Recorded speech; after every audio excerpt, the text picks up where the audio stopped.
Masyarakat ramai-ramai menyuarakan gerakan Stop Tot-Tot Wuk-Wuk di media sosial. Warga protes sebab banyak penggunaan sirene dan lampu strobo tak sesuai aturan.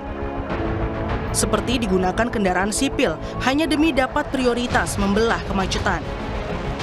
Akhir-akhir ini kan penggunaan strobo tuh banyak yang disalahgunakan ya. Jadi kadang-kadang sebenarnya nggak urgent-urgent banget. Malah ada platnya plat biasa, tapi mengapa dia menggunakan strobo? Apalagi pas macet, dia sudah tahu macet, tapi dia malah menggunakan strobo. Dan itu dari suara sudah mengganggu dan orang jadi tertekan. Apalagi cuman ngawal-ngawal kayak apa sih namanya, komplotan gitu kan bareng-bareng. Cuman keren-kerenan nggak masuk sih bang. Merespons protes masyarakat, Kepala Kops Lalu Lintas Polri, Irjen Agus Suryo Nugroho, membekukan penggunaan strobo dan sirene yang mengganggu pengguna jalan. Masukan masyarakat itu hal positif untuk kita, dan ini saya evaluasi. Dan bahkan saya Kakor Lantas saya bekukan untuk pengawalan menggunakan suara-suara itu. Karena ini juga masyarakat terganggu, apalagi padat, ini kita evaluasi, biarpun ada ketentuannya. Pada saat kapan menggunakan sirine, termasuk patok, dan ini saya terima kasih pada masyarakat untuk Korlantas sementara kita bekukan. Undang-Undang Nomor 22 Tahun 2009 tentang Lalu Lintas dan Angkutan Jalan mengatur 7 kendaraan yang berhak mendapat prioritas di jalan raya. Di antaranya ambulans mengangkut orang sakit, pemadam kebakaran, kendaraan untuk pertolongan pada kecelakaan lalu lintas, pimpinan lembaga negara, dan kendaraan pimpinan serta pejabat negara asing. Jika ditemukan penyalahgunaan, negara diminta tegas bertindak demi keadilan pengendara di jalan. Tim Liputan, Kompas TV. Saudara Jenderal Agus Subianto, Panglima TNI, ikut merespons soal ramainya keluhan masyarakat soal penggunaan strobo dan sirine di jalan raya. Panglima bilang strobo dan sirine digunakan harus sesuai aturan termasuk kedaruratan. Saya juga melarang kepada pengawal saya untuk bunyikan strobo karena ganggu kita juga gitu, ganggu saya juga. Saya kan pengen nyaman juga, kendaraan juga tidak menghargai pengendara yang lain gitu. Lihatnya kalau saya juga jarang pakai strobo. Saya kalau lampu merah saya berhenti, kasat semua berhenti. Saya sampaikan kepada satuan saya kalau ikuti aturan.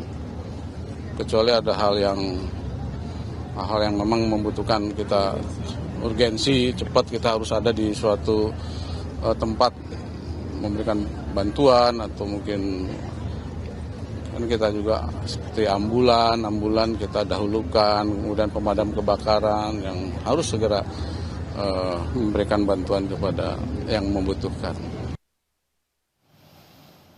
Dan kita akan lebih dalam membahas hal ini, soal protes masyarakat terhadap penyalahgunaan sirine dan strobo, lalu juga bagaimana Korlantas mengawasi penerapannya bersama Direktur Penegakan Hukum Korlantas Polri, Brigadir Jenderal Polisi Faisal, lalu hadir pula founder Jakarta Defensive Driving Consulting, sekaligus praktisi keselamatan berkendara Yusri Palubuhu. Selamat malam Bapak-Bapak.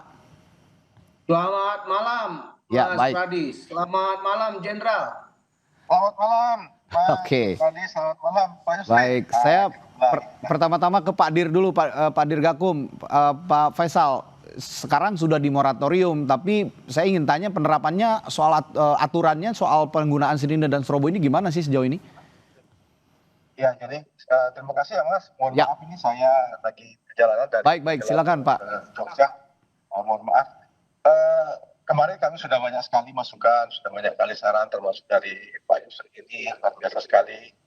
Memang penggunaannya semua sudah diatur dalam Undang-Undang Kepolisian ya, Undang-Undang Lalu Lintas, Nomor 2 Tahun 2009. Tadi juga sudah disinggung ada 7 kendaraan prioritas, kemudian juga terkait masalah penggunaan lampu di pasal 59 ayat 5 itu ada 3 sebenarnya itu aturan penggunaan lampu, yaitu lampu biru untuk petugas kepolisian, kemudian lampu kuning merah untuk ambulans, damkar, kemudian teman-teman dari TNI, kemudian lampu kuning untuk petugas tol, kemudian kendaraan-kendaraan truk yang sumbu 3 atau lebih tidak boleh menggunakan lampu kuning. Jadi semua sebenarnya sudah ada aturannya. Namun fenomena ini ternyata sangat ramai sekali, dan kami pun juga sudah memberikan informasi di seluruh wilayah agar melakukan penindakan, melakukan peneguran kepada kendaraan-kendaraan itu, baik yang roda 4, roda 2 yang menggunakan sirine,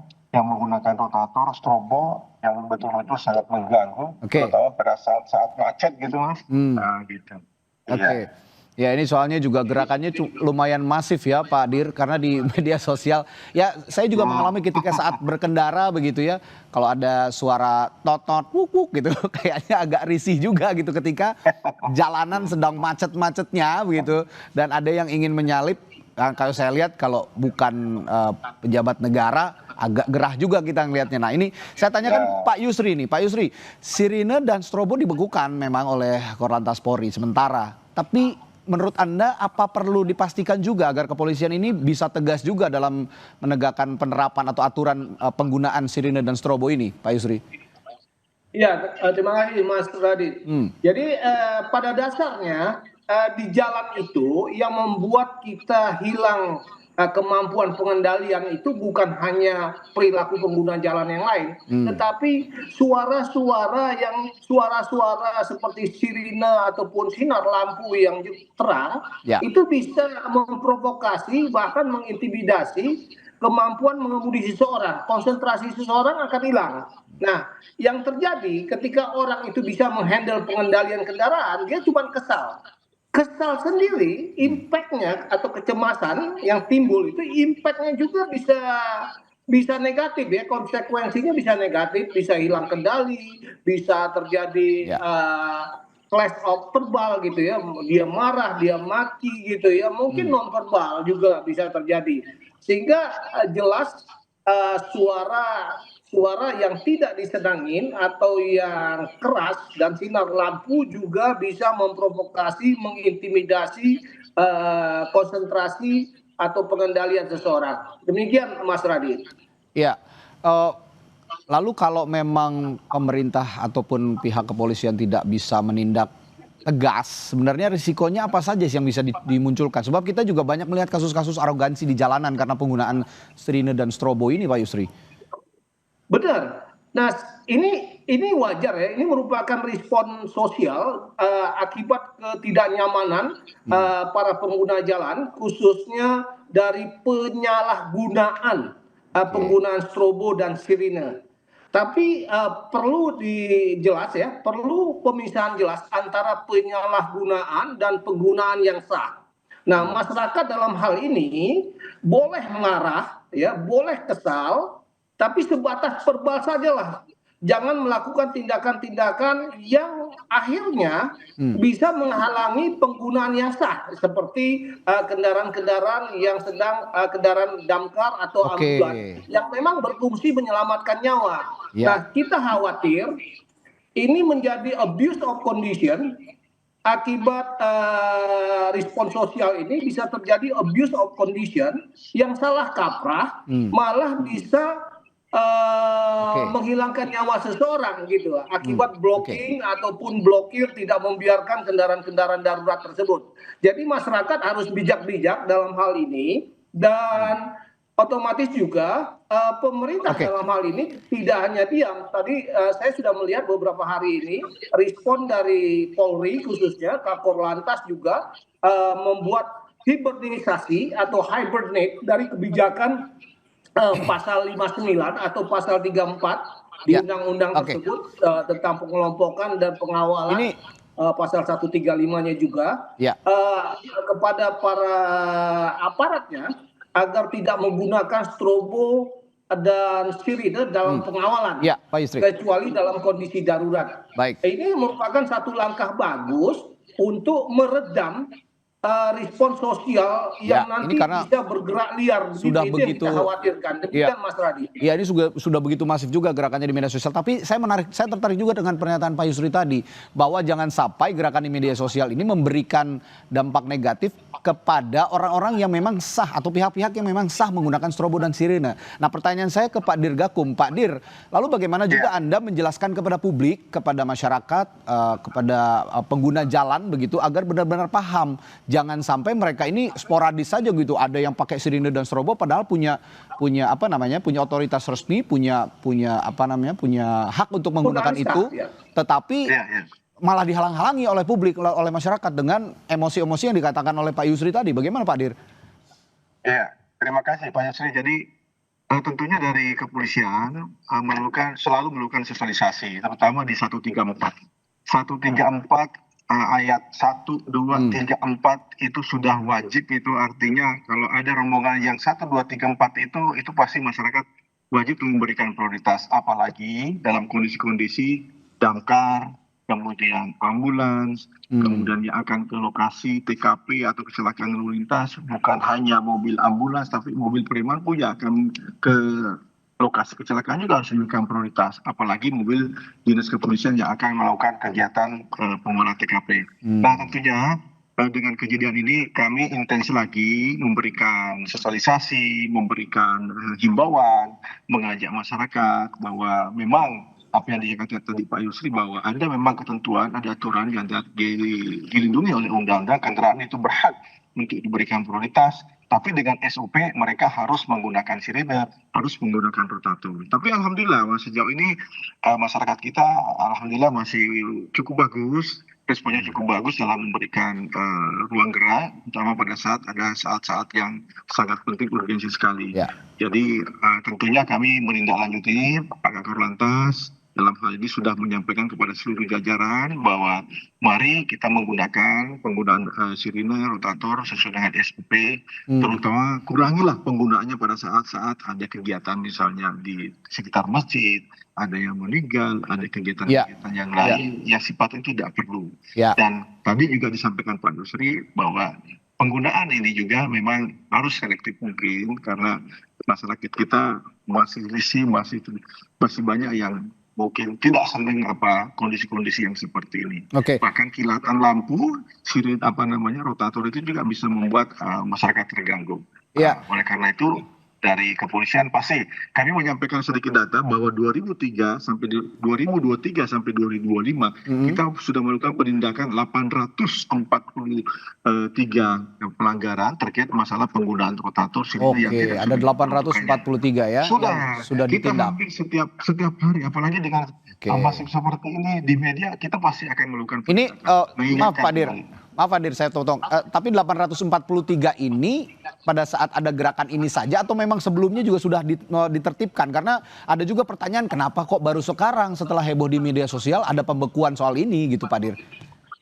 Jadi 2023 itu saya hanya mengambil data per 3 tahun. Jadi 3 tahun belakang kita sudah melakukan penindakan sudah lama sekali. Sudah lama sekali. Sejak ada muncul pelanggaran-pelanggaran yang menggunakan rotator, sirine, terutama menggunakan strobo pada malam hari, yang sangat mengganggu pengguna lainnya, sehingga kita sudah melakukan penindakan. Dan saat ini mungkin sosialisasi teguran kita sudah mengurangi, karena saya yakin masyarakat sudah tahu, apalagi undang-undang ini kan sudah 2009 sudah diundangkan, artinya sudah tahu. Oh, kendaraan saya kendaraan pribadi, nggak boleh menggunakan sirine, nggak boleh menggunakan strobo.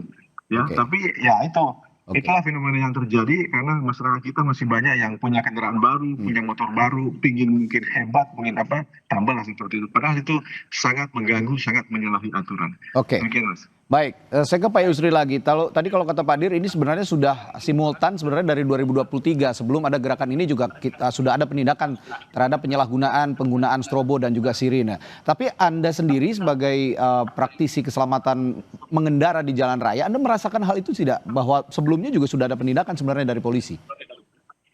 Saya setuju apa yang disampaikan oleh Pak Dirgakum, Pak Faisal, bahwasanya penindakan ini sudah dilakukan sejak lama. Kebetulan saya termasuk bagian daripada mengkampanyekan strobo dan sirine. Pelakunya itu sudah sejak di bawah 2010. Jadi masih Undang-Undang 14 tahun 92. Itu sudah para pejabat di Polri sudah mengkampanyekan itu. Bahkan dari Wakapolri, mantan Wakapolri dulu juga, yaitu Pak Nanan, sudah mengkampanyekan ini. Namun sekali lagi perlu diingat, polisi kalau kita menggantungkan kepada polisi sebagai bagian penegakan, mereka ini sangat terbatas, mungkin kepada pihak sipil saja ya. Nah, tetapi kita akui di dalam penggunaan atau penyalahgunaan strobo dan sirine ini kan pelakunya selain sipil juga banyak instansi kan. Ya, Nah, instansi dan juga sebagaimana keluarga pejabat, maaf Pak Yusri. 59, Bukan hanya itu instansi, sudah tapi jelas saya juga kan sering instansi- menjumpai instansi- keluarga-keluarga instansi pejabat. harusnya pengawasannya juga tadi Panglima juga sudah mengatakan ya. Nah, Ya. seharusnya ditindaklanjutin oleh aparatnya, rangkaiannya bawahannya melakukan penegakan atau penindakan ataupun edukasi kepada stakeholder mereka. Dengan demikian, lalu lintas itu keamanan lalu lintas, ketertiban berlalu lintas tidak hanya dikontrol oleh polisi saja, tapi semua yang bertanggung jawab. Karena bagaimanapun kenyamanan, keselamatan Ya, berlalu ya, lintas itu oke. merupakan tanggung jawab masing-masing pengguna jalan ya. Ya, Nah, baik. ini harus disadari penuh oleh para stakeholder jalan raya. Jadi jangan Oke. diserahkan ke polisi-polisi, nggak akan mampu. Jadi Oke, semua baik, Pak Yusri. harus melakukan partisipasi. Seperti misalnya saya dari komunitas, saya Baik. ketua komunitas, saya Ya. menyarankan ke anggota komunitas saya Oke. tidak ada yang menggunakan strobo. Begitupun Baik. departemen, begitupun instansi-instansi pemerintah. Karena kalau polisi melakukan penegakan dan mereka bertemu dengan instansi tertentu, maka akan berhenti sampai di situ. Ya, harapannya Demikian Mas Radi. baik. Jadi Harapannya partisipasi daripada stakeholder perlu di dalam penegakan ini. ya, harapannya sebenarnya dari diskusi kita hari ini ada kesamaan atau ada kesetaraan pengguna jalan. Ya, kalau memang meskipun itu pejabat ataupun keluarganya tidak dalam kondisi yang tergesa-gesa, bukan hanya tergesa-gesa, kondisi yang urgent begitu, ini tidak perlulah ya menggunakan strobo atau sirine. Kita yang ingin kita rasakan, publik rasakan sepertinya ya kesetaraan dalam menggunakan jalan raya begitu, berkendara. Baik, terima kasih Pak Yusri, Pak Brigjen Faisal juga, Pak Dirgakum sudah bergabung bersama kami di Sapa Indonesia Malam. Semoga penerapannya juga konsisten dan bisa memberikan pendidikan yang baik untuk berkendara bagi publik. Terima kasih Bapak-bapak, selamat petang. Ya, Sampai jumpa lagi. Terima kasih Mas, terima kasih Pak Yusri.